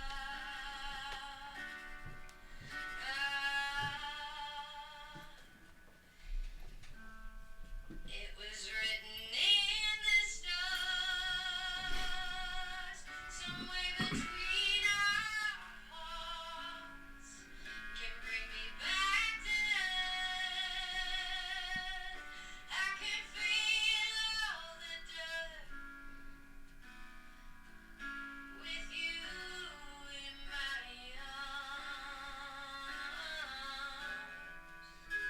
It was written in the stars. That's pretty. Yeah, Jeez. so that one came through me for sure. And then the gift I opened Christmas morning, it's like, just like, you can't make that Stars. shit It's a up. Hallmark movie. Oh, shut up. Yeah, it is. To go back to our chat GPT story, the story of Dan and I getting together, we were friends since 2013. And he still has the concert ticket of the show that his friends and his band played with my band that we met at. We were playing a show together. We never met each other. My band was opening for his band, right? So, but in it would have been 2012. It was so I'm divorced. So I got divorced, and then 7 years later, I had boyfriends, he had girlfriends, right? We kind of went our separate ways, and then 2020 hit. But in 2020, I used ChatGPT to write a script, and I put in my story of Good God. how Dan and I know, don't Everybody's hate me, guys. doing it. I'm going to say it this way. I used it to organize my story. There you go. Okay? Because I didn't have it come up with anything that wasn't valid or true. And the story was basically like, I was training Brazilian Jiu-Jitsu, if you can imagine. I was like, I'm going to be a strong, independent woman. No man can take me down, right? I can play shows. I don't have to worry, right? All these things. I can defend myself. So January 2020, started training Brazilian Jiu-Jitsu. Dan was touring with a band and came home and messaged and was like, hey, do you want to hang out? And I was like, if you want to come to Jiu-Jitsu, right? Like, I was like, no time for no man. And so he comes to Jiu-Jitsu with me, and we train cross-collar chokes for like an hour and a half. And he's dropping me off, and I think it would be funny to choke him when he went for a hug. Yeah, makes sense to me. Right? So he goes in for a hug, and I slide my hand in to choke him, and he thinks I'm pulling him in for a kiss. Oh. And I literally chopped the other side of his throat, choked him, laughed in his face, and hopped out of his truck and went inside. This was February 13th, the day before Valentine's Day. So the script I wrote, the next day I'm this singer-songwriter. Hey, baby. I'm this singer-songwriter who is playing in a Italian restaurant for Valentine's Day. And someone hands me a chocolate kiss. Yeah, go ahead. Give me a friend. Give me a friend. Sorry. It's okay. Hey, Oh, sorry. I got it. Come here, you. Oh, you. Come here, buddy. there we go. Come here. He's so hard to grab. I'm such a dog lover. Yes. I'm a dog lover without a dog, though. That's the problem. But yeah, so someone... I got one you can have. Someone in the audience hands me a chocolate kiss, and I said on the mic but off the mic, like, oh, thank you. You must have known it's been a while since I've been kissed. Ah. Right? And everyone in the restaurant kind of looks over like, what is she talking about? And I said, well, I almost got kissed yesterday, but I choked the guy. And it's like a movie. Picture a Hallmark Valentine's Day movie, and all the forks drop and all the heads turn, and they're like, what happened? So I tell the story, and then literally they're like, so is he into you? And I said, I don't know. We're still like in the story. And they're like, literally, it felt like the whole crowd at once was like, text him. So I'm on stage, I grab my phone, I text Dan, I'm like, hey, were you gonna kiss me yesterday when I choked you? Right? Put my phone away, he's not a fast texter, so I finish the show and I get home and I see the message and he said, yeah, I was gonna talk to you about it the next time I saw you. So just a second. So none of these people at this show got to hear the answer? No, they I guess still don't know. Well, some of them are gonna listen to this and hear it. Yeah, we're gonna So share that. I can just see it. Hallmark presents Christmas joke. Okay, so here's what I've got two titles. One that ChatGPT did come up with, and one that I wrote. Don't tell us the difference. I'm not going to tell you the difference. Okay. Oh, this is going to hurt my feelings. No, it's not.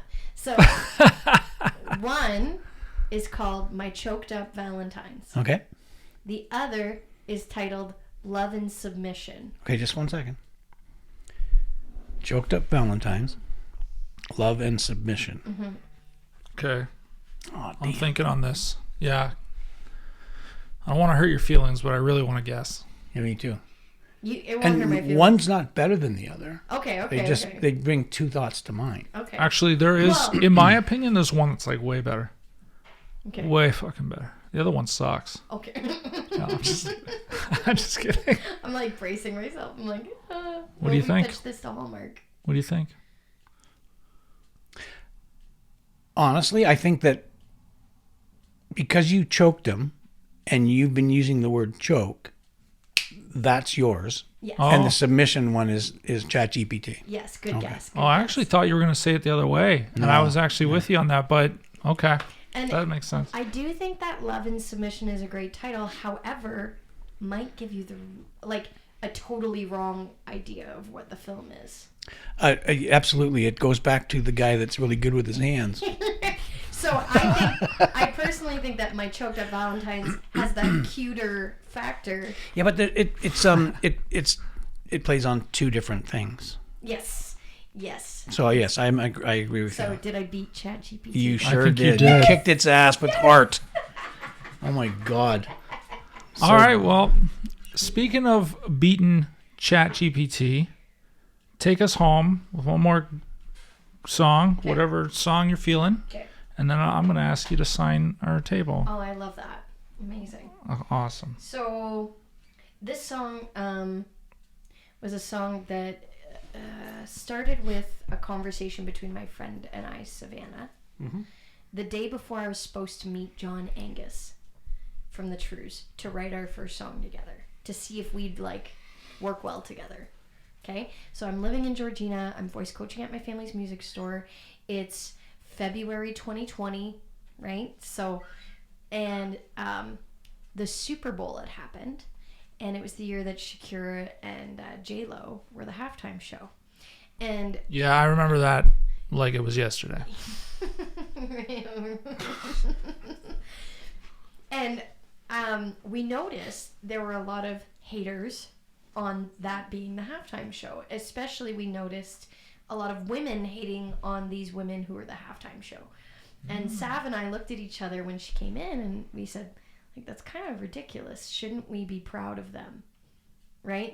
Especially, not to go on too large of a rant about women in music, but it's a male-dominated industry. So to have two women performing the halftime show at the biggest football event of the year, it's a win for women, right? Whatever.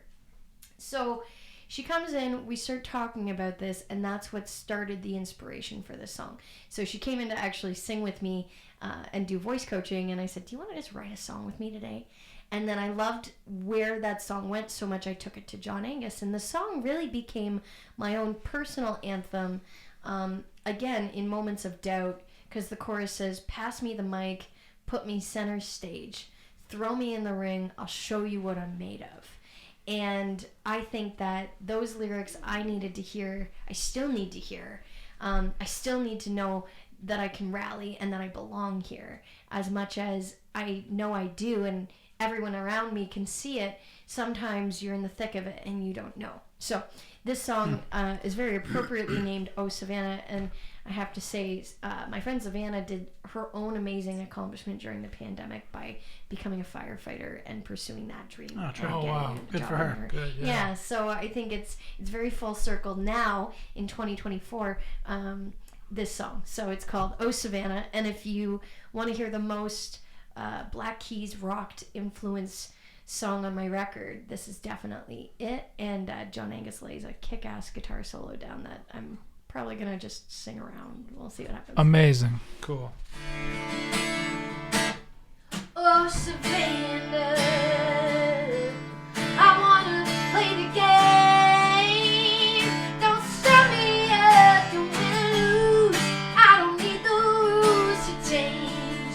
Oh Savannah, got my war paint on. I was running through this jungle long before this song. 'Cause I'm powerful, unstoppable.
quakes and hurricanes and the reckoning of silky lace.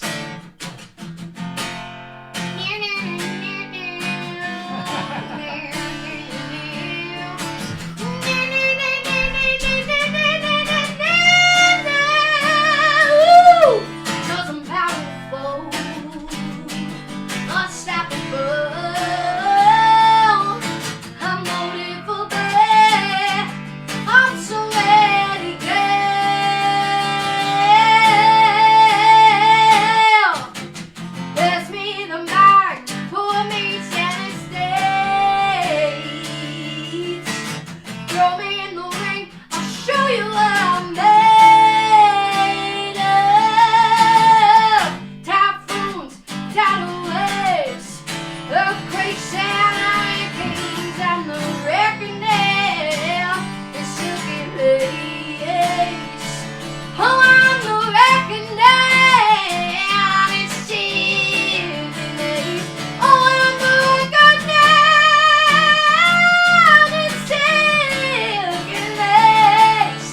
I'm the reckoning, it's silky lace. Wow. What a way to put it to an end. Holy. Thank you. And then I look, Oh, my it's balls rested here Yeah. against this board. Danny Bailey. I'm like, all right, I'm gonna wash my hands before I go. You may want to. If you knew Danny, you'd be showering. Yes. before you- No, that was great. No. Thank you. Yeah, it was amazing. So fun. And Bernie, the guitar solo, incredible. Yeah. You nailed it. Thank you. Yeah, I mean, I did have a good inspiration to go off of with what's recorded on the record for sure. Yeah, Ah, that's beautiful. Yeah. Nicely Who needs done. a lead guitarist when you can sing it? Totally. Well, Bernadette, now that we've come to a close, do you mind signing our table? Yeah. Where's Please and Yeah. thank you. Anywhere you want. Pick somewhere that it's nice and clean. that? Not full of ball sweat. Yeah. Yeah, Yeah, well, totally. yeah. You can draw a picture too. Yeah, I have a feeling that this signature's going to be worth a whole lot of dough someday. See, where it is, I can actually cut that out with a jigsaw. Yeah, sell it on eBay. Yeah, totally. Yeah. Well, thank you. I feel like a big deal, and they say feeling it is part of it. So thanks for making me feel like a big deal. This is an absolute pleasure to have you here. Thank you so That's much. Anytime. wonderful. Thank you for having me. Thank you so guys, much. Honestly, really appreciate it. And look at this mug. Do I have to take this home? That's your parting gift. Oh, I love that. Yeah. It's so good. That's I didn't awesome. want the mug that said Bernadette on it, personally. So. And it's just random because I made a ton of names on mugs and And you just pick. Yeah. You a Four Tops fan, maybe? totally. Yeah, we need a Bernadette on the podcast. That's awesome. I know one. Had I known, I would have put Bernie on it. True. All right, there, Blair. Got it. Thank you.